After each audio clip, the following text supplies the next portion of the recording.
Hello, and welcome back to Kennebunk Pond Maple Farm. I'm Aaron again, and you can see we got a little bit of a boil going there. I just wanted to say hello, say good morning, and welcome you to Maine Maple Sunday. I believe it's the 24th of March. I'm not sure. We'll probably correct it in the edit, but we were thinking about going out, but we have so much boiling to do that unfortunately we ended up staying in. But we have our own little boil configuration going.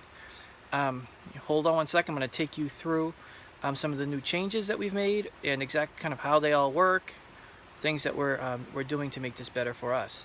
So stay tuned, and we're going to show you right how this goes. First thing I want to show I added a riser. I think I showed the blower that I had on here before. But what's happening is all the ashes were building up here, and then you put the log on top of it, and none of it was burning clean. Last year we had a rack or a riser to get the wood up and out, and then we'll push the air underneath. Pushing that air underneath causes a much cleaner burn, and there's very less ashes in there actually the whole time the thing is burning, and it burns a little bit hotter. Moving on a little bit forward, I found my covers. And in here, you notice we got some copper. If you saw the videos from, was it 2 years ago, 2017, you see we set up the copper tubing and everything. I changed some stuff around. Last year we had them all tight and insulated.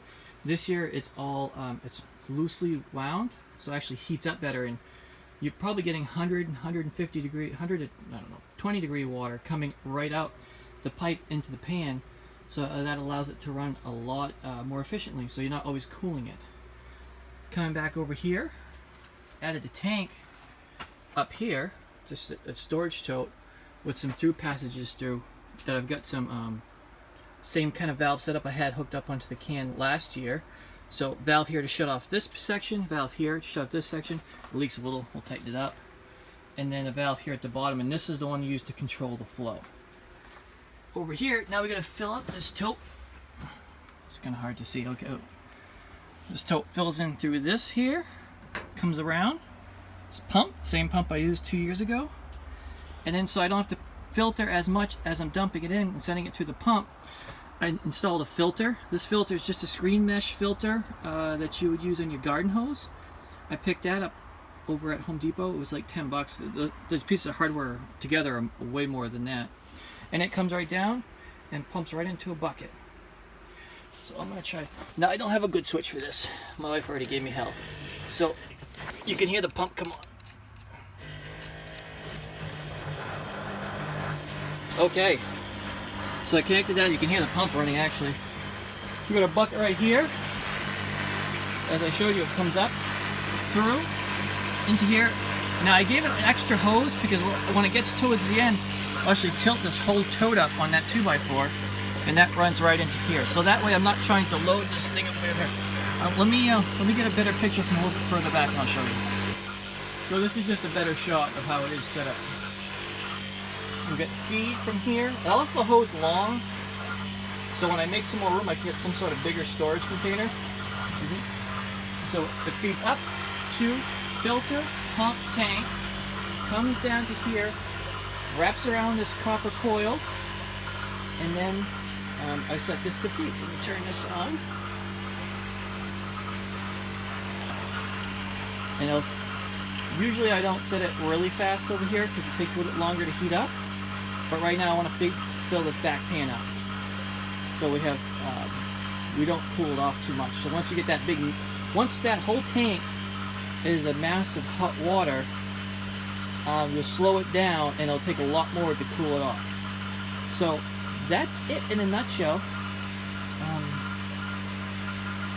I must have an air gap in there. It'll come down.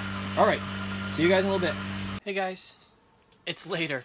It's actually I've been offline for a while, but it's about 11 o'clock, 11:15. Same day, so still Maple Sunday. I still don't know what date it is. I can guess. We've been very busy. You can see by the stack of buckets over there in the corner. We've been doing pretty well today. What I'm going to do is I'm going to take you outside. One thing I've tried to do, and it's actually worked out really well, is actually try to get sap very close to syrup as I was boiling other sap. So what I have out here is I got a propane stove, and it's boiling. Let me show you behind me. There it is. So we get sap in there. Let's see if we can turn the camera around. I'll show you what I got going on in there and show you what I have so far. Oh, there we go. So hold on for 1 second, and we'll switch you over and we'll show you what we got going on. I don't know how this is gonna work out with my headlamp, but that's close to syrup. What I'm trying to do is I have my my hydrometer over here. Let's see if we can do this without getting so much shade. There we go. I got my hydrometer, and I got a measuring cup, and my if you call it a flask or whatever you call it, that you put the hydrometer in it, and then it measures to line. So we've got some dark stuff in here in the bowl. It's boiling to try to get the rest of the water out to get close. Today we did a couple of runs. We ended up with this. This is horrible videography, but that's all really close to being set. But that's what I want to do. So when I'm finishing, I'm going inside with stuff that's almost already syrup. So it doesn't have to sit in the pan for 6 hours or 3 hours or 4 hours boiling. I'm pretty much warming it up, testing it, getting it right, and then jarring it after that. So I think that should probably be pretty close to it for tonight. Now I hope you all had a very nice maple weekend. I did. I was busy out here, and the kids and the wife came out a little bit. Once they hear that the syrup's out here, they usually come out. When it's close to being ready, they love the sampling spoon, get it right into the sap to see how close it is, and once it's really close to syrup, they tend to come around a lot more often, just because, well, it's great, it's delicious. That's why we all do it, I guess. Anyways, I'm signing off for tonight. You'll probably get this video maybe tomorrow, day after, depending on how much time it takes me to edit it and put it together. So have a good night, and God bless, and we'll put up a new video soon. We'll probably be boiling again.